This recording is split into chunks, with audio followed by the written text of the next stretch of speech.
Hello' guys, মোৰ এটা short ভিডিঅ'লৈ আপোনালোকক সকলোকে স্বাগতম জনাইছোঁ। আজি মই বাইহঁতৰ ঘৰত আহিছিলোঁ। বায়ে ক'লে তোৰ হাতেদি বহুত দিন মাংস বনাই, তই আজি মাংস বনাই খোৱাচোন। মই ক'লোঁ ঠিক আছে লৈ আন।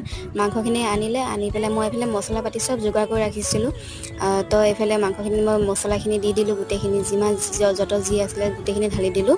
ঢালি পেলাই মই অলপমান হালধি দি দিলোঁ। এইফালে আপোনাৰ মাংসখিনিত মই এতিয়া গোটেই মছলাখিনি মিলাম।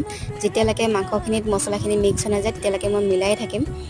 তো মোৰ এনেধৰণে শ্বৰ্ট ভিডিঅ'বোৰ পাই থাকিবৰ কাৰণে আপোনালোকে মোৰ চেনেলটো ছাবস্ক্ৰাইব কৰি ৰাখি দিব। এয়া মোৰ মাংসখিনিত ফাইনেলি মিক্স হৈ গ'ল। এইফালে মই তেলত তেজপাত দি দিলোঁ, অকণমান চেনি দি দিলোঁ, অলপ পিঁয়াজখিনি দি দিলোঁ। পিঁয়াজখিনি ভাজা হোৱাৰ পিছত মাংসখিনি ঢালি দিলোঁ। মাংসখিনি ঢালি পেলাই মই পূৰা ভাজি পেলাই মই এইফালে আলু দি দিলোঁ। আলুখিনি ভাজি পেলাই মই এতিয়া ফাইনেলি মোৰ মাংসত মই পানী দি দিলোঁ। পানীখিনি উতলি হোৱাৰ পিছত মোৰ ফাইনেলি মাংস ৰেডি আৰু 90% ৰেডি হৈ গ'ল।